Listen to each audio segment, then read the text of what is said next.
Mary? I'm sorry, Harry. The night you picked her up in Becurata, she was fleeing from the hotel, where she just shot and killed her aging husband. You ready to leave, Marion? Yes. Just a minute. Marion, I want to get this straight. It's no use talking, Harry. What he says is true. You mean that's why you came away with me? You mean I was the sucker? You've been using me? Okay, I've been a lot of things in my life. I've even been married now. I've even been a sucker. But that's one that doesn't go in the book. But, George, I don't see how you traced us. They're the big bills your wife spent on the trip. You see, her doting husband, not you, the one she killed, cashed a large check at the Bank International a few hours before she did away with him. Luckily, the chief teller made a list of the serial numbers. Come on, Marion. Well, goodbye, Lime. By the way, where are you planning to be? We may need you for the trial. Well, you can always look for me, old man. There's no law against that. Tell you what, I'll give you a little hint. The elephant maybe hasn't signed that oil contract. You may need a little advice after all, so you'll probably find me in Becurata for a while. There's a fortune teller I want to look up. I owe him some money. So long, Marion. Goodbye, old man. May your beard never grow white. May your shadow never grow less.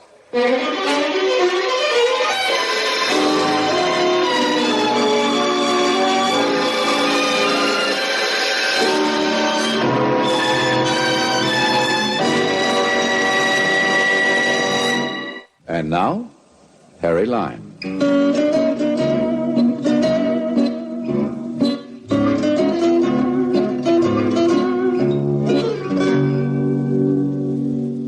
Well, friends, it was a short marriage, but a very pleasant one. If you should settle down somewhere and start enjoying easy living, rich food, and fine liquor, don't worry about what it'll do to your figure. Just about the fat it tends to develop between the ears.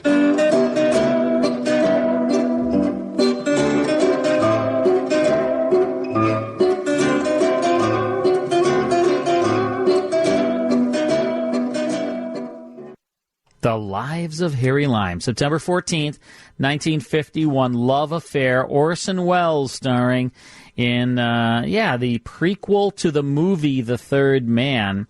Hope you enjoyed that. Did you like it, Lisa? I liked the music, too, right? Yeah, it's very catchy. I mean, right? Of course, not as catchy as Dragnet, but, it's good. That's a zither. It's a zither. Zither.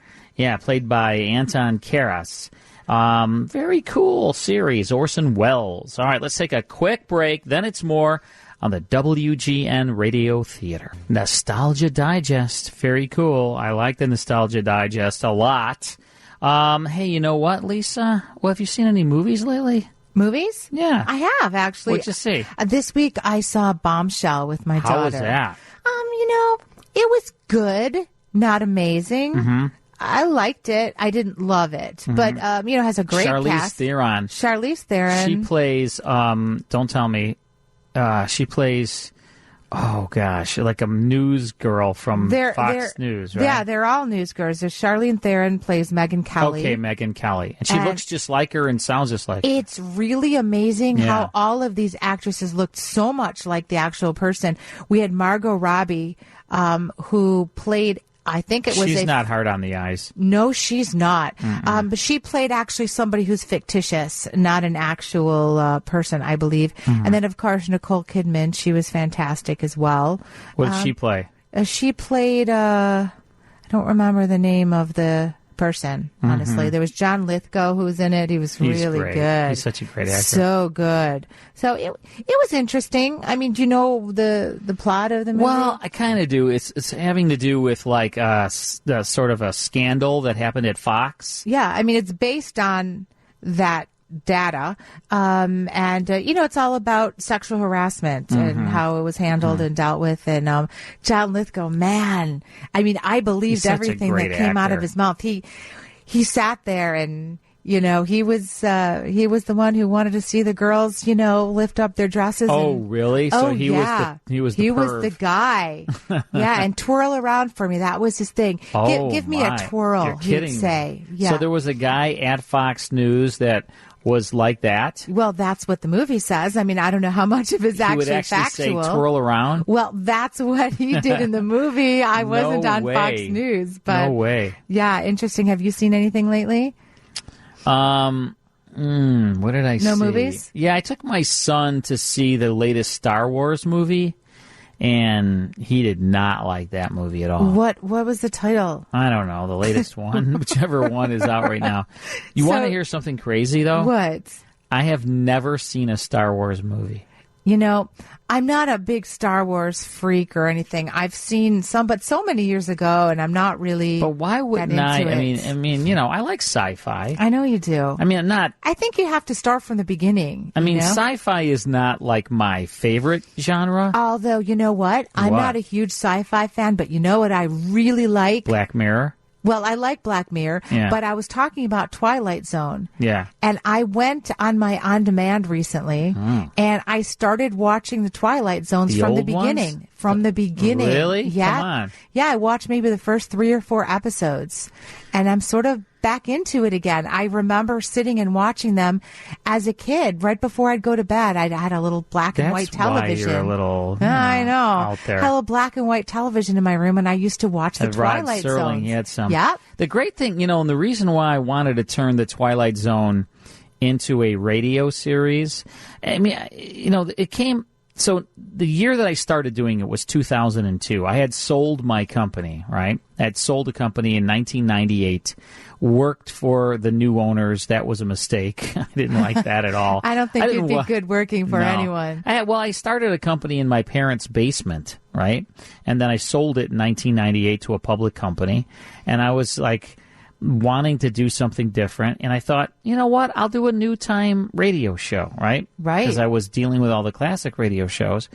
And growing up, I loved the Twilight Zone. Yep.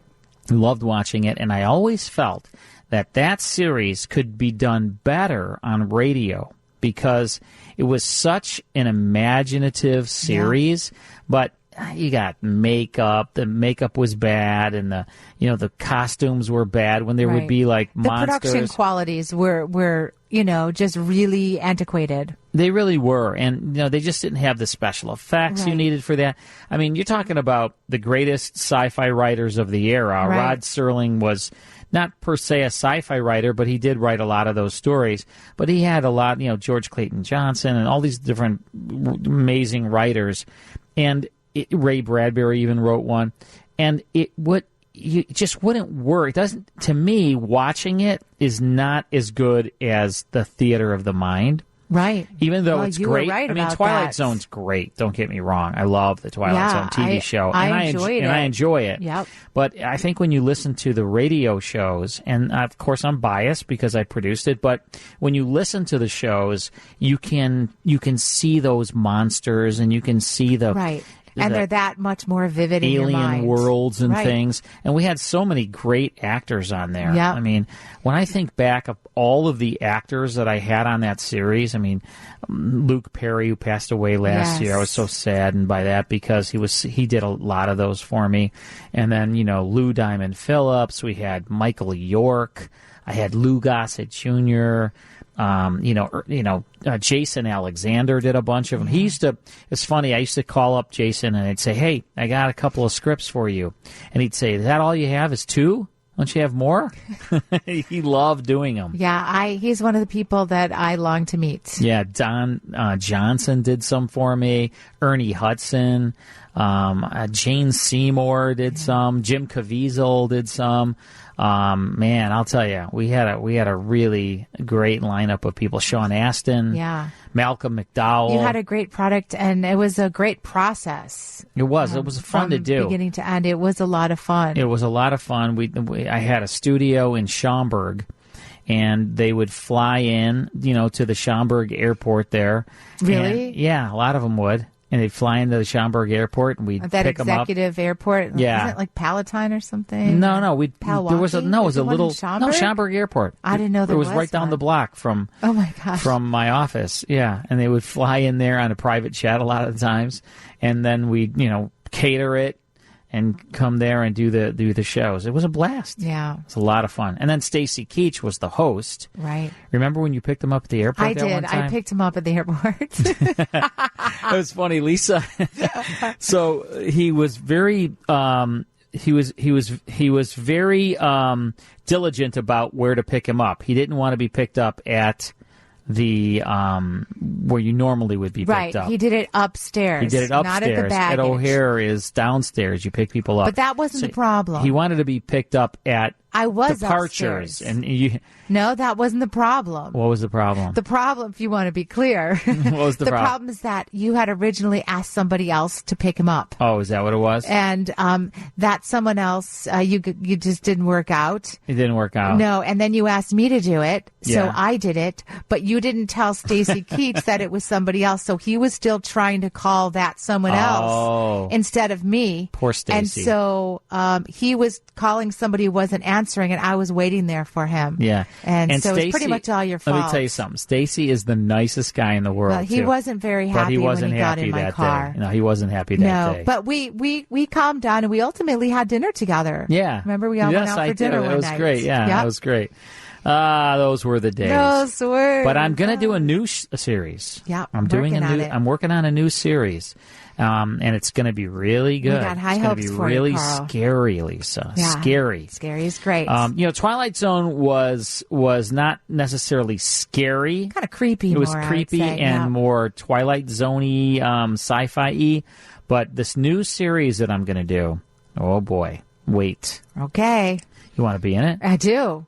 Lisa wants to act in it. Sure, I do. You know, we're going to be acting on the cruise, too. We're going to do this Yes. cruise, and we're going to be... We're going to Bermuda August 1st of this year. And we're going to do some reenactments We're going to there. have you guys join us. This is not only a cruise to enjoy Bermuda and to enjoy the luxury life of a luxury cruise liner, but it's a classic radio cruise. Yeah. So I can't think of anything better to marry all those things. Bermuda with us. Carl's going to be my cabana boy. We're going to have Mai August Tais, 1st. and we're going 7 to have nights. a lot of fun. 7 nights. You can call our travel agency, Keen Luxury Travel, for more information. Their number is 800-856-1155. Right, or go to WGNRadioTheatre.com, scroll down, and there is a banner. You click it, and it gives you all the information. We hope you'll join us in Bermuda. Make sure you come with us, folks. We're so excited. It's going to be 85 degrees. It's going to be a lot of fun.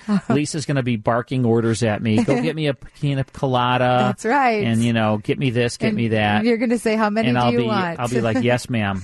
Yes, ma'am. Whatever you say. In my dreams. In our next hour, Father Knows Best. Hour 4 of the WGN Radio Theatre. Speaking of movies, Lisa, did you watch the movie Once Upon a Time in Hollywood? I didn't. You didn't see that? Nope. But your husband saw that, right? Dan saw it, right? I don't recall. Not like it? I don't remember. That you said he didn't like it. I wasn't sure I think if you he saw it or not. I didn't see it. So, to me, that was one of the best movies of 2019. You're not alone. A lot of people feel that way. I thought that was so great. And I watched The Irishman on Netflix, and it was okay. I thought it was a little bit kind of boring.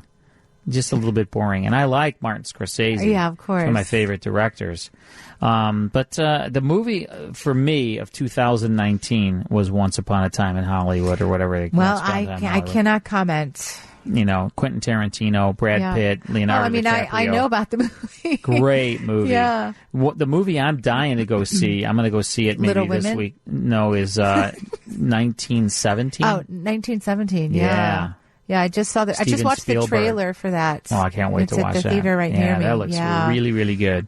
All right, in this hour, Father Knows Best. Good comedy, Robert Young starring, and he was the only guy that made the transition. Yeah. Isn't that show also on Antenna TV? They aired Father Knows Best Sure, on it. Father I Knows think they had Best. a Father Knows Best marathon recently. Most of the shows that we air on WGN Radio Theatre made the transition to television, like Gunsmoke in our next hour, and you can watch the counterparts on Antenna TV. So this hour, Father Knows Best, Robert Young. Before that, though, we will play or listen to our segment, which is called Just the Facts. Just the Facts. And that's coming your way after these words.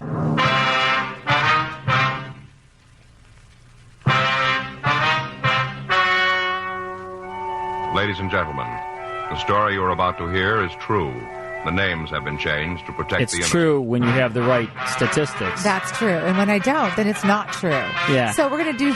Well, just to clarify. Just to clarify. So, so Jolton Joe DiMaggio did strike out 36 times He in did. 1951. And my facts were incorrect. That's and okay. I stand corrected. You know what? And now we've got the Let's facts. see. Finally, 2020. It took you It took you how many years? 55 years. Well, here's the thing, though. To finally be wrong. I found the statistic where I found it, and I showed it to you, and it was wrong. Well, it does matter. But you were wrong. No, the research was wrong. But you know what?